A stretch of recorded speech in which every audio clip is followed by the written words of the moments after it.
आपका स्वागत है हमारे चैनल रीति की कहानियों पे। आशा है कि आपको हमारी कहानियाँ अच्छी लगी। यदि आपको यह कहानी अच्छी लगी तो हमारे चैनल को लाइक करें और सब्सक्राइब करें ताकि हम आपके लिए ऐसी ही और कहानियाँ ला सकें। धन्यवाद।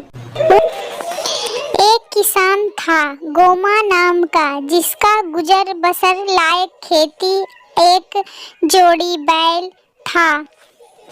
छोटे से गांव में घर के पास बांधता था और वह उसे बड़ा प्यार से रखता था। पर 3 साल से वर्षा बहुत कम हुई थी, ना फसल हुई थी ना चारा। इस वर्ष आषाढ़ भी सूखा रह गया था। तुम लोग यहाँ से चले जाओ, यहाँ से जाओगे तो तुम लोग में इतना ताकत भी नहीं बची है कि जो तुम लोग हल चला सकते हो। खेत में इतनी दरारें पड़ गई हैं कि कुछ कहने लायक नहीं। चले जाओ यहाँ से, तुम लोगों को भी आज़ादी।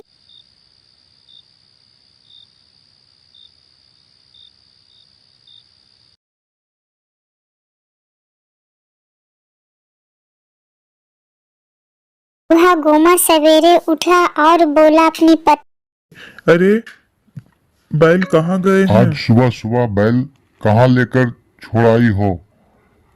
आज उसे लेकर जाऊंगा हल चलाने के लिए। गोमा की पत्नी कुछ नहीं बोली। उसे लेकर जाऊंगा हल चलाने के लिए। मैंने जानवरों को छोड़ दिया था, लेकिन वो वापस आ गए हैं। लो यहीं पे हैं। की ओर देख रहे हैं। सूरज आग के गोले की तरह जल रहा है और धरती को भी निहारा।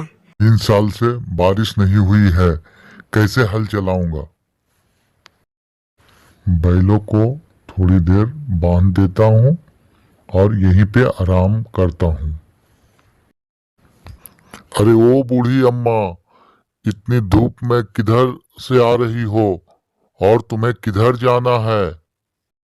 मैं तो अपने नातिन से मिलने पास के गांव जा रही हूँ। लेकिन तुम इस समय यहाँ क्या कर रहे हो? यह समय तो खेत में हल जोतने का है, लेकिन तुम यहाँ पर आराम कर रहे हो। क्या तुम बीमार हो या तुम्हारे बैल बीमार हैं? कहीं तुम्हारा क्या बताऊं अम्मा, क्या हुआ है? नहीं अम्मा, ना तो मैं बीमार हूँ और ना ही मेरे बैल बीमार है। मेरा हल भी नहीं टूटा है। टूटी है तो मेरी हिम्मत। अम्मा तुम जानती हो 3 साल से वर्षा ठीक से नहीं हुई है। इस वर्ष भी यही हाल है। खेत जोतकर क्या करूं? देखो बेटा, वर्षा तुम्हारे हाथ में नहीं है, यह तो प्राकृतिक पर निर्भर है। जब समय बादल बनेगा तो वर्षा अवश्य होगी। तुम्हारा काम है खेत जोतकर तैयार करना। तुम अपना काम समय पर करो, प्राकृतिक अपना काम अवश्य समय पर करेगी। अम्मा खेत बहुत कठोर है, मेरे बैल दुबले हैं, इन्हें पेट भरकर चारा नहीं मिल रहा है। पीने के लिए पानी तक की दिक्कत है। चारा पानी की ही क्या, यहाँ तो पेड़ों की पत्तियां तक खत्म हो गई है। बेचारे बैल कैसे हल खींचे? वर्षा की आस तो हो, हिम्मत।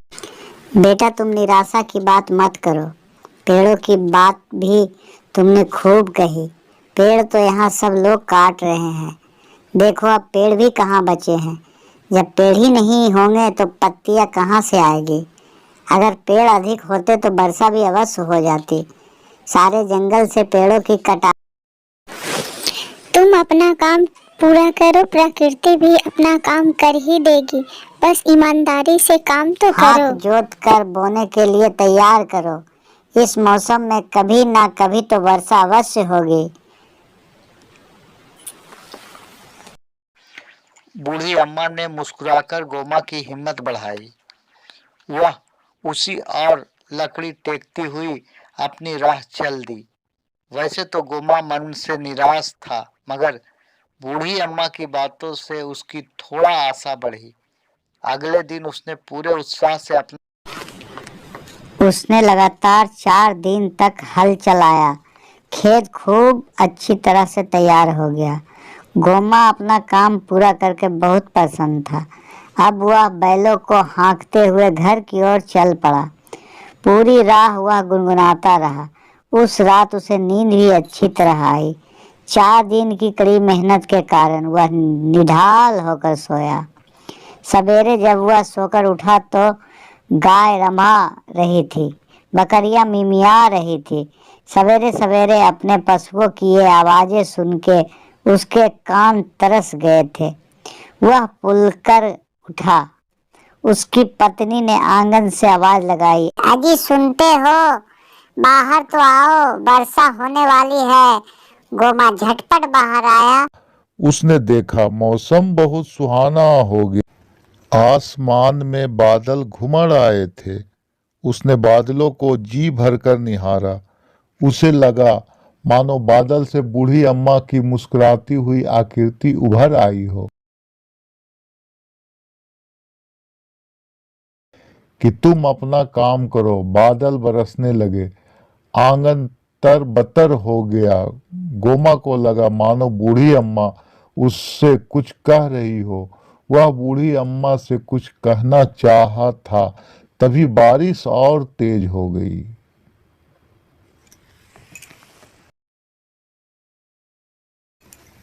और वो खुशी खुशी रहने लगा।